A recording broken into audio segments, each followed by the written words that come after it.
এখন ভালো লাগছে। ভালো লাগছে। এবং ক্ষয়ক্ষতি কিছু হয়েছে মাঠঘাটে? হ্যাঁ। আচ্ছা, শুনতেই পেলেন দিদি ভাই বললেন যে এই এলাকার এত সুন্দর পরিবেশ এবং এখানে প্রচুর মানুষ রয়েছে, তারা কিন্তু এই যে প্রাকৃতিক সৌন্দর্য সেটা কিন্তু দেখার জন্য এসছে। হ্যালো ইন্ডিয়া, সকলকে আমার আন্তরিক শুভেচ্ছা এবং ভালোবাসা জানিয়ে আজকে আমি এসেছি ধবুলিয়া থানা অন্তর্গত রুকুনপুর গ্রামের ভিতর দিয়ে যে ভেবডাঙ্গা ঘাট পার করলেই কিন্তু বর্ধমান কমলনগর পড়ছে। হ্যাঁ, এবং এই এলাকার যে পরিবেশ এবং যেভাবে এলাকার বিভিন্ন মাঠ ঘাট জলমগ্ন সেই পরিস্থিতি আমি আপনাদের সামনে তুলে ধরতে এসেছি। অনেক ব্যক্তি আপনারা বলেছিলেন যে এখন কি পরিবেশ, আগে কি পরিবেশ ছিল আর এখন কি পরিবেশ, সম্পূর্ণ ভিডিওটি আপনাদের সামনে তুলে ধরার চেষ্টা করছি। Welcome, please come in. কি পরিবেশ দেখেন, আমি এসেছি ভাগীরথী নদীর ধারে। এখানে অনেক মানুষ কিন্তু আসা যাওয়া করছে। দাদা, আপনি কোথা থেকে এসছেন? কৃষ্ণনগর থেকে না? তো কবে এসছেন? আজকে এসেছি। তো এই পরিবেশটা আপনার কেমন লাগছে? ভালো। অনেক ব্যক্তি দীঘা, পুরী, গ্যাংটক বিভিন্ন জায়গায় ঘুরতে যায়। আচ্ছা, এই যে এলাকার পরিবেশটা আপনি দেখছেন, তার থেকে কি কোন অংশে কম? না, ভালোই, খুব সুন্দর পরিবেশ না? এবং এখানে আরো অনেক জায়গা থেকে মানুষজন এসছেন এবং অনেক দূর, যেটা বলা যায় আদমপোতা, সেখান থেকেও আনোয়ার বাবু এসছেন। বলছি, আপনার এই পরিবেশটা কেমন লাগছে? একটু খুব ভালো লাগছে, সুন্দর লাগছে। কিন্তু কিছুদিন আগে যেভাবে জলের স্রোত এই ভাগীরথী নদীর যে বাঁধ ভেঙে বিভিন্ন এলাকার মাঠঘাট জলমগ্ন এবং ধান, তাছাড়া পাট, কলা বাগান, সবজি, ফুল সমস্ত কিছুই কিন্তু জলের তলায় নষ্ট হয়ে গেছে। এটা নিয়ে কৃষকদের একটা হতাশা, এই বিষয়টা নিয়ে যদি কিছু বলেন। অনেক চাষের ক্ষতি হয়েছে, ক্ষয়ক্ষতি হয়েছে, আর কি করা যাবে, হলে কিছু তো করার নেই না। তো সেটা এমনি সরকারি ভাবে যদি ওদেরকে একটু অনুদান দেওয়ার ব্যবস্থা করতো, সরকার সাপোর্ট করবে, সাপোর্ট তো করবে। হ্যাঁ, দিদি আছে না, দিদি তো সাপোর্ট করবেই। বলছি, আপনি কোথা থেকে এসেছেন? তেঁতুলবেড়িয়া। তো এখানকার পরিবেশটা কেমন লাগছে? খুব সুন্দর, খুব সুন্দর। তো এখানে এই যে কিছুক্ষণ আগে একটা বিরাট বড় জাহাজ গেল এবং সেই জাহাজটা যখন যাচ্ছে আমরা মনে মনে ভাবছি আমরা কি এখানে রুকুনপুর গ্রামের ঘাটে রয়েছি না দীঘায় রয়েছি, আমি কল্পনা করতে পারছিলাম না। আমারও মনে হয়নি, দীঘার মনের মতোই লাগছে, অনেকটা লাগছে না? অনেকটা, ওয়েদারটাও বেশ ভালো, একদম বানানো কথা নাই। প্লিজ ক্যামেরাম্যান, এই যে পরিবেশ এখানে যেভাবে জলমগ্ন এবং ওই যে মেশিনগুলো দেখছেন ওগুলো কিন্তু পারাপার হবে ওইদিকে বর্ধমানে যাচ্ছে এবং এই জল মানে এগুলো কিন্তু সব ডুবে গিয়েছিল, এই জলটা নেমে গেছে এবং থই থই ব্যাপার।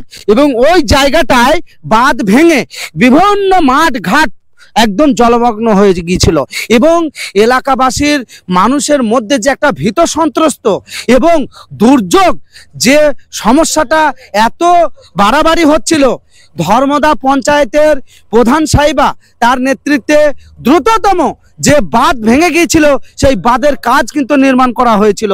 হ্যাঁ, এবং তার ফলে জল ঢোকার বিষয়টি আটকানো গিয়েছিল এবং এখন পরিস্থিতি স্বাভাবিক এবং মানুষ কিন্তু স্বস্তি পেয়েছে, দেখতেই পাচ্ছেন।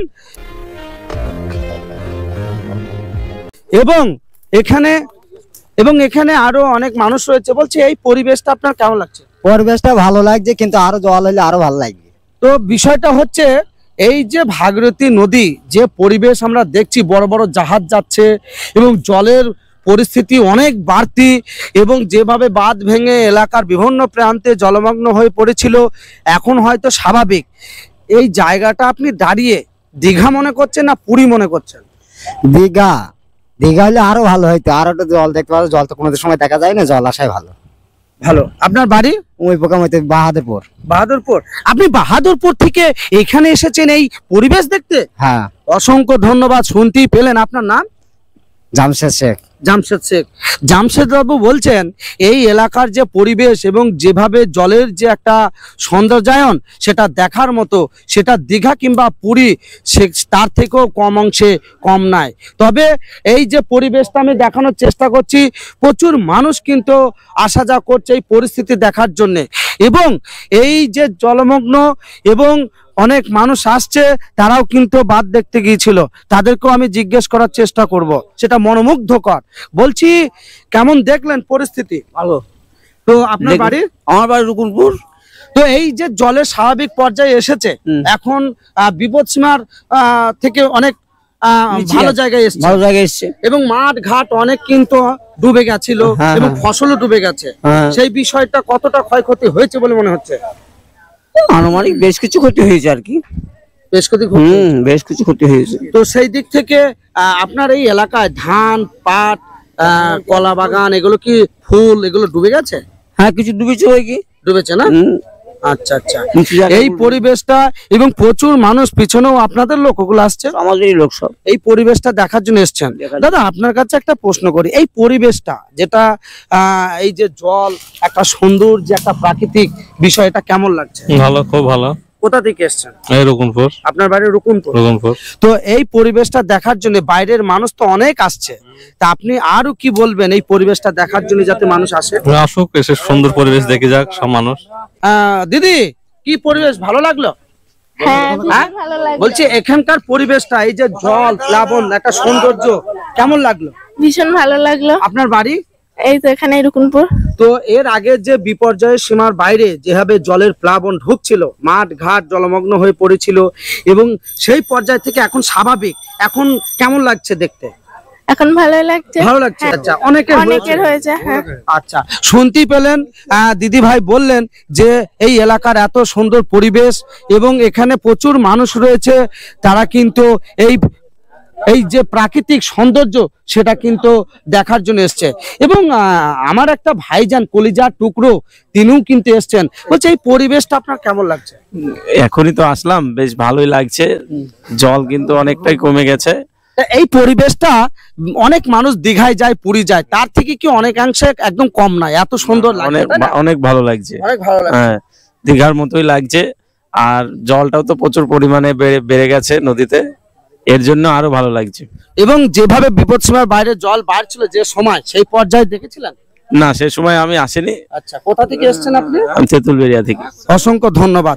শুনতেই পাচ্ছেন, এবং এই যে প্রাকৃতিক একটা সৌন্দর্য, এই পরিবেশটা মানুষ হাজারে হাজারে কিন্তু এই পরিবেশটা দেখার জন্য ছুটে আসছে বারবার, একবার নাই, দুবার নাই, 10 বার কিন্তু ছুটে আসছে এই এলাকার পরিবেশ দেখার জন্য। এবং ধুবুলিয়া থানা অন্তর্গত রুকুনপুর গ্রামের মানুষ কিন্তু অনেক অনেক মনের দিক থেকে ভালো। হ্যাঁ, এবং সেই রুকুনপুর গ্রামের মানুষ তো ভাঙছেই প্রতিদিন এই পরিবেশ দেখার জন্য।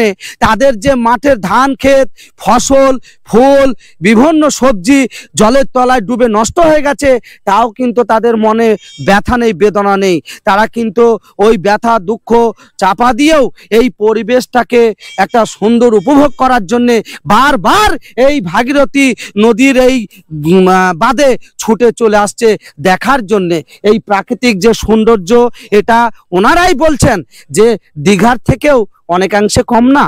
এই যে রুকুনপুর গ্রামের যে ঘাট পেরোলেই দেখতেই পাচ্ছেন ওই পারে কমলনগর গ্রাম এবং বর্ধমান পড়ে যাচ্ছে। এই পরিবেশটা আপনাদের আমি তুলে ধরছি এই কারণেই, কারণ আপনাদেরও আসতে ইচ্ছে করবে এখানকার সৌন্দর্যায়ন দেখার জন্যে। এবং দেখতেই পাচ্ছেন ওই যে বাড়িগুলো ডুবে গেছে ঘর, এবং ওখানে থেকেই কিন্তু মানুষ পারাপার হতো। এই পরিবেশটা অবশ্যই আপনাদের যদি ভালো লেগে থাকে, অবশ্যই যদি সত্যিই এই রাখিব মিডিয়া 01 চ্যানেলের ভিডিওটি আপনাদের ভালো লেগে থাকে, আপনারা কিন্তু লাইক, কমেন্ট এবং শেয়ার করতে ভুলবেন না। কারণ আপনারা ছাড়া রাখিব মিডিয়া হতে পারে না, আপনারা ছাড়া রাখিব মিডিয়া চ্যানেল থেকে অসহায় ব্যক্তিদের সাহায্য করতে পারে না, আপনারা ছাড়া এই রাখিব মিডিয়া চ্যানেল মানুষের পাশে দাঁড়াতে পারে না। তাই আপনাদের চ্যানেল, আপনাদের ভালোবাসার চ্যানেল এই রাখিব মিডিয়া। অবশ্যই আপনারা সকলে ভালো থাকবেন, সুস্থ থাকবেন। আমি রাখিব মিডিয়া 01 বলছি, হ্যালো ইন্ডিয়া।